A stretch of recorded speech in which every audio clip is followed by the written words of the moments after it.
All right, let's get right into it. Today, we're talking about a massive shift happening right under our feet, literally. It's about two of the world's most essential metals, copper and gold, and how their supply is facing a crisis that's pretty much unprecedented.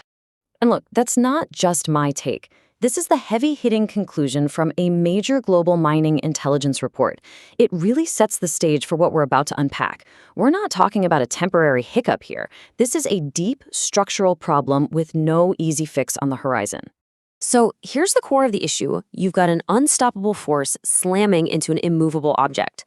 On one side, you have this incredible surge in demand for copper and gold.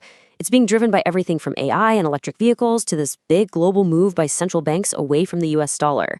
And on the other side, a global supply system that is, well, starting to crack under the pressure. So first up, let's talk about the supply side of this equation.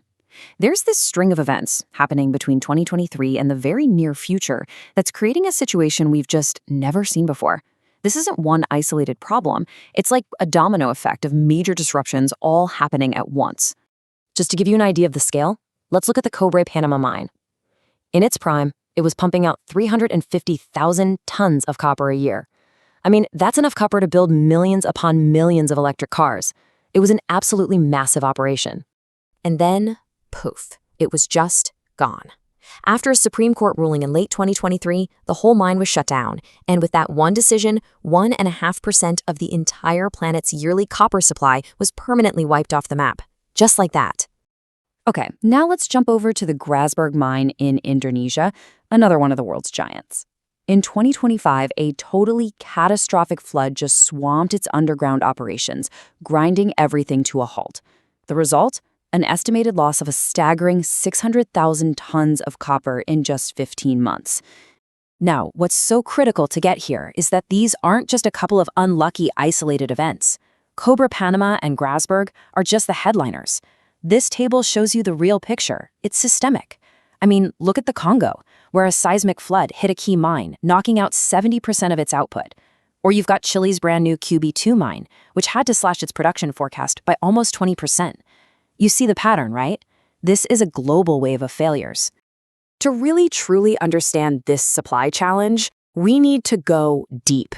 And I mean that literally. We're going to pivot from this big global picture to an incredible case study, South Africa's Mponeng Gold Mine. It is the deepest place on the entire planet where human beings actually work. This quote just captures it perfectly. We're talking about an operation so huge, so complex that it's basically a subterranean city. It employs thousands of people miles beneath the surface of the earth. It's just mind-boggling. Seriously, just think about this for a second. To get to their office, the miners at Mponeng take a series of elevators that descend for over an hour. It's not one trip. It's this multi-stage journey that takes them deeper into the earth than any other person goes on a daily basis. And believe it or not, they're still going deeper. The newest plans are pushing the mine's operations down to 4,220 meters. That's over 4.2 kilometers or 2.6 miles straight down into the planet. We're talking about the absolute bleeding edge of modern engineering. And at that depth, the natural rock temperature is a blistering 66 degrees Celsius. That's 150 degrees Fahrenheit. It's an environment that is fundamentally hostile to human life. It requires these city-sized refrigeration systems just to make it possible for people to work down there. So yeah, Mponeng is way more than just a mine. It's this amazing testament to what humans can engineer. It's the deepest in the world, a massive economic engine producing over 300,000 ounces of gold a year. But it's also kind of like a dinosaur, one of the very last of these gigantic, ultra-deep gold mines. But here's where the story gets really dramatic. For years, pretty much everyone thought Mponeng was on its last legs. It was actually scheduled to close by 2029. And then, something totally unexpected happened. The big turnaround started back in 2020, when a company called Harmony Gold bought the aging mine. By 2022, though, costs were spiraling and it was right on the brink of being shut down for good. But then, gold prices started to surge, and suddenly the entire financial equation flipped.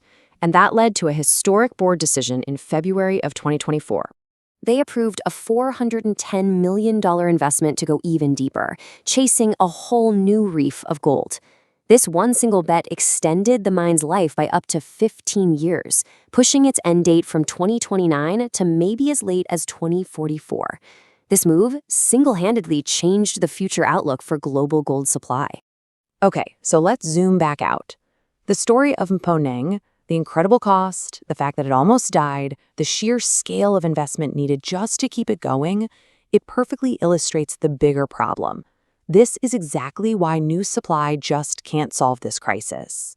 You've got this impossible balancing act. On one side, demand is just exploding.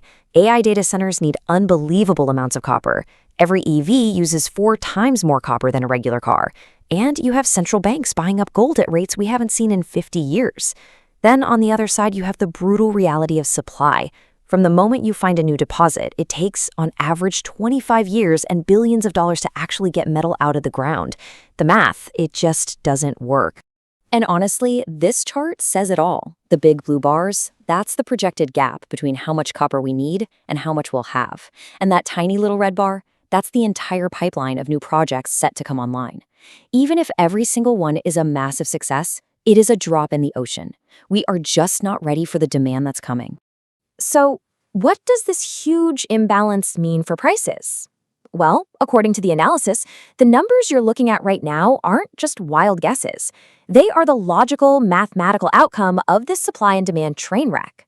Forecasts suggest copper prices could easily double by 2035. And for gold, in a strong bull market, the price could soar past $20,000 an ounce. All of this leaves us with one pretty profound question. For a century, we've built our entire world on metals that were relatively easy to get. That era is now officially over. The journey to get copper and gold is longer, it's deeper, and it's more expensive than ever before. So what happens next? What happens when our unstoppable demand for progress collides with the very real geological limits of our planet?